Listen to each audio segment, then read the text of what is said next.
Welcome to the deep dive. Today we're doing something pretty unique, I think. We've got your sources news reports really fresh from June 24, 2025, and we're putting them side by side with some, well, deep biblical analyses, the mission, to see if there's a kind of pattern, maybe a design in what's happening globally, especially when you look through this particular interpretive lens.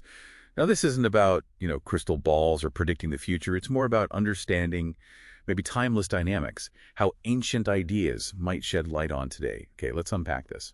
Yeah, it's fascinating right out of the gate, isn't it? How these ancient themes seem to just echo in today's world. Take the geopolitics from June 24, 2025. Yeah. You see the news about the Israel-Iran conflict escalating, missile attacks on Tel Aviv, 7 killed there, Israel reporting 24 deaths, and this is happening even with a supposed ceasefire in place. Right, a very tense situation. Extremely. And then you have the head of the World Economic Forum saying it's the, and I quote, most complex geopolitical situation seen in decades. Wow, decades. So through this specific lens we're using, these events, they really resonate with passages like, say, Joel 3.12. Now that verse talks about nations being stirred up, coming to the valley of Jehoshaphat. It's often seen not just as conflict, but maybe as nations being sort of drawn together. Drawn, like not entirely by their own choice. Kind of like an inevitable convergence described in the source. Wow. This perspective suggests maybe a larger design, something underlying, adding this layer of maybe direction to what looks like just human chaos. That's a really profound thought. But, for a lot of people listening, these events feel anything but designed. They seem so random, driven by individual decisions, misunderstandings, just chaos. How does thinking about design help with that apparent randomness? Well, it's really about the interpretive lens itself, right?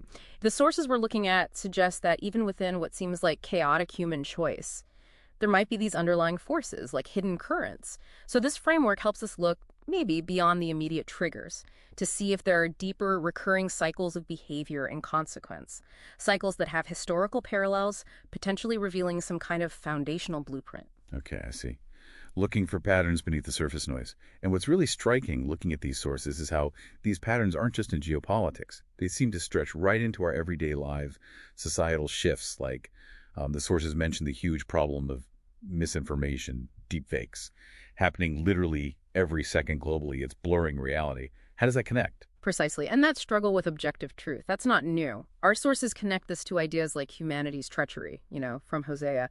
It's not just about individual lies, maybe, but a more systemic breakdown, a collective tendency towards, well, deceit. Deepfakes just give it a high-tech amplifier. It erodes that shared reality we need. It makes it hard to know it's real. Exactly.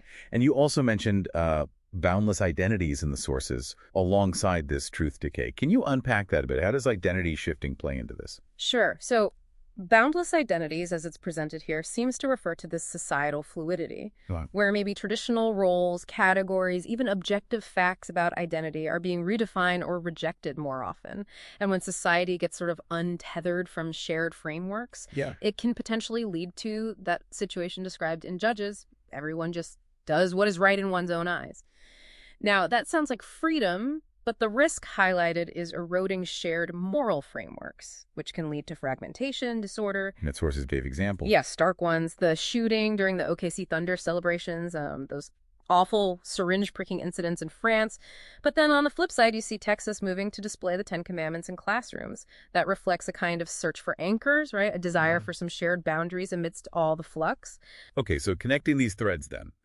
Global tensions, the truth crisis, social fragmentation. What's the deeper takeaway from these sources about the principles driving all this?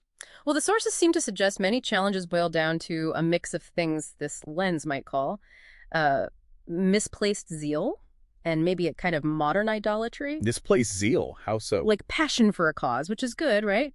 But maybe echoing Philippians, sometimes that passion, even if well-intended, if it becomes too narrow, too exclusive, it can actually divide society more. Okay. And modern idolatry.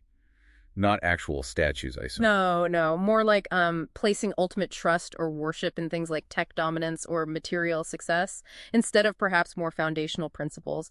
It echoes warnings you find in Scripture, like Deuteronomy, about, chasing new gods or trusting too much in human creations. Right, putting faith in the wrong things, essentially. That seems to be the implication in the analysis, yes. And even something huge like climate change gets viewed through this lens. Indeed. The sources linked accelerating climate change, getting worse faster, to what this lens sees as a consequence of collective disobedience. It draws parallels to passages like Two Kings, suggesting that even with efforts like the UK's net zero highway plans, the bigger environmental picture is viewed here as reflecting a widespread lack of oversight and acceptance of responsibility. So our actions, or lack thereof, having these huge ripple effects. Within this interpretive model, yes, it's a reminder of interconnectedness and consequence. So if we kind of zoom out and connect it all, the events of June 24th, 2025, viewed this way, seem to strongly suggest that human history just keeps showing these patterns: unfaithfulness, leadership failures, the consequences of maybe rejecting foundational principles. These patterns just repeat, regardless of the specific era. So as we wrap up this deep dive, for you listening, what really stands out? Could understanding these timeless patterns seen through this unique lens actually be helpful? Helpful for navigating our really complex world, and maybe it invites us to reevaluate what's truly driving our challenges. And maybe our solutions, too. Definitely something to ponder as you look at the news today.